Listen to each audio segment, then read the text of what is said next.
Welcome witches, I'm Allie the Bronx Witch, and in this video I am going to be talking to you a little bit about spell work, what it is, and most importantly, how to perform spells. So before we get started, if this is the type of material and content that you would like to receive from me, make sure to go ahead and like this video, subscribe to this channel, and leave me any comments or questions down below. So what exactly is a spell?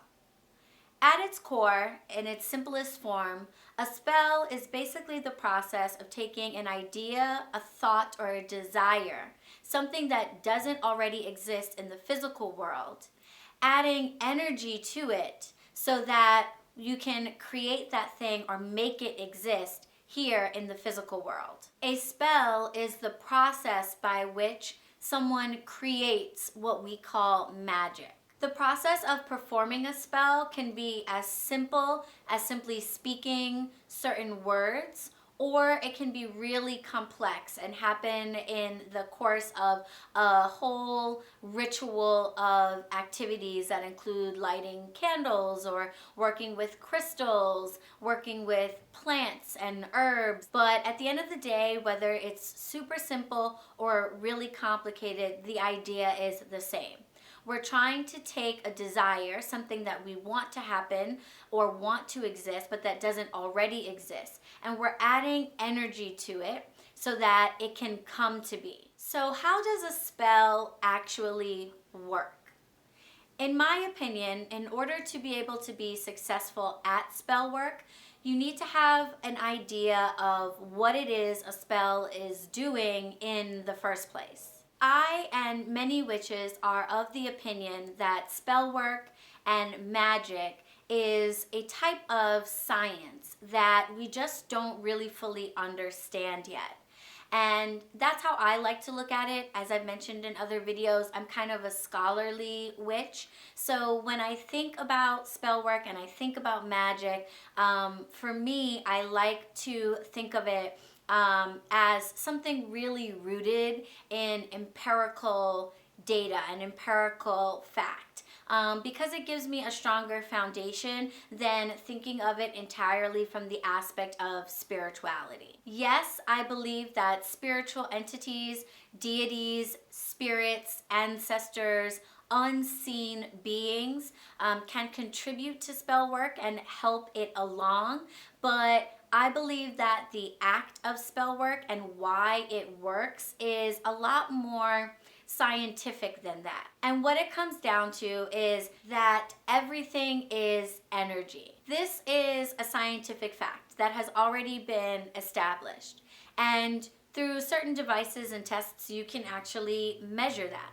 My body, the light around me, the air that I'm breathing, pretty much everything that you can see, touch, feel, smell, taste, all vibrates on a different energy. So if everything is energy, then that would mean, because we know that energy, while it can't be created or destroyed, it can be gathered and harnessed and sent in certain directions. If everything is energy, then that would mean that each individual has the ability to harness that energy, increase that energy, gather up that energy, and then direct it somewhere in order to affect the physical world. This is exactly what's happening when we switch on a light or turn on a battery-operated toy. We're taking energy, which we can't see with the naked eye, gathering it all up and then directing it towards something to make something physical in our world actually change or happen. Magic works in exactly the same way. The difference here is where we get that energy. So rather than getting it from a battery or getting it from an electrical resource, we are taking the energy that is being given off by the natural world around us, by fire, air, water, the earth, crystals, herbs, candles, colors, etc. The energy that is being generated by all of those things is really no different than the energy that's generated by like a bolt of lightning. It's just that it's a lot harder to see, but it can be calculated, it can be measured, and it's definitely there. It is also a scientifically established fact that like attracts like in the natural world. A bead of water will continue to move basically until it finds a larger body of water. And so it is believed by those who practice magic that if you are able to get your personal energetic vibration to vibrate on the same frequency as the thing that you desire, you will be able to draw it to you. So for example, if you're able to get your energy vibration to vibrate on the same frequency as prosperity and financial growth, then you will draw prosperity and financial growth to you. This is called the law of attraction. And even though it is not a book that is specifically written from the perspective of spell work or magic, I highly encourage you to check out the book, The Secret. The Secret is a self-help book written by Rhonda Byrne in 2006, I believe. I would show you my copy, but I've lent it out to somebody to read. But it's a really, really useful book for understanding this concept.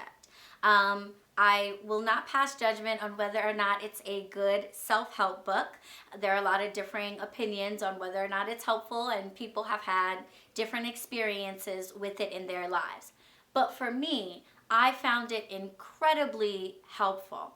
Not necessarily from a self-help perspective, but for the purpose of really understanding what it is that's at play when I attempt to cast a spell, and what it is that I'm really doing when I light a candle or say an incantation. And basically what I'm doing is I am raising my body's frequency to match the frequency of the thing that I want, with the idea being that my own vibrational energy will attract anything vibrating on that same energy into my life. So if you're new to spell work, or if you have been doing spell work and you find your results to be inconsistent, or you don't feel really confident in what it is that you are doing, I definitely recommend reading The Secret just to get an understanding of what the law of attraction is and some of the scientific principles that are behind it. So the law of attraction really defines what's happening when a spell is being cast on the mental side of things. Now that you know that you can raise your energetic field to match the energetic field of something that you want to create, the question becomes, well, how do you do that? How do you manipulate your own energy so that you vibrate on a different frequency? And this is where correspondences come into play. This is a word that you hear witches talk about a lot. And what it refers to are colors, herbs, crystals, elementals, elements, and things in the world that also vibrate on a frequency that matches the thing that we want. And the purpose of a correspondence is to help you, the person, or as The Secret defines it, as like the radio tower, to get your personal energetic vibration to vibrate on the same frequency as the thing that you desire. So it's important to understand that when you are, for example, lighting a candle, let's say you're lighting a pink candle to help manifest love in your life, it's important that you understand that the candle itself isn't actually doing anything, right? The candle is a stick of wax, and it's simply an inanimate object. It doesn't actually do anything. But the color pink makes most of us think about love and sensuality and even friendship. and feminine energy. And so surrounding yourself with pink or working with something that is pink helps you to raise your energy to that level. So when a spell tells you that you need a candle of a certain color or an herb of a certain type or a crystal of a certain kind, the idea is not that that candle or herb or crystal is going to accomplish what you're trying to make happen, but rather it is going to help you to raise your energy, or change your energy to vibrate on the frequency of the thing that you want. And over the many, many thousands of years in which we humans have been on this planet, we have come to the realization that certain colors, certain herbs, certain crystals, etc., seem to vibrate on certain energy lengths. This is why the tools and materials that are needed in a spell are not necessarily needed. And most witches will tell you that, right? So if you're ever wondering why it is that you could substitute a white candle for a pink candle or this herb for that, it's because the items that you are using in your spell aren't doing the work of creating the change in the physical world that you are trying to create. It's you that's doing that. You are raising your energy, harnessing it, and then directing it somewhere in order to see a change in the physical world. So this is what is happening when a witch performs a spell. When it comes to the physical elements and those correspondences, that is something that you can look up or that you can approach intuitively. For example, you can look up that the color green has been known over time to be something that makes people think of money, finances, fertility, growth, etc. Or if you're looking at a color and it makes you feel the energy of fertility, wealth, etc., then intuitively you can simply use something of that color. So there are general principles when it comes to correspondences, but don't feel boxed in by them at all. Yes, it is scientifically established that crystals give off energy, but the belief that, for example, a rose quartz crystal gives off an energy that vibrates on the same frequency as love or romance is anecdotal.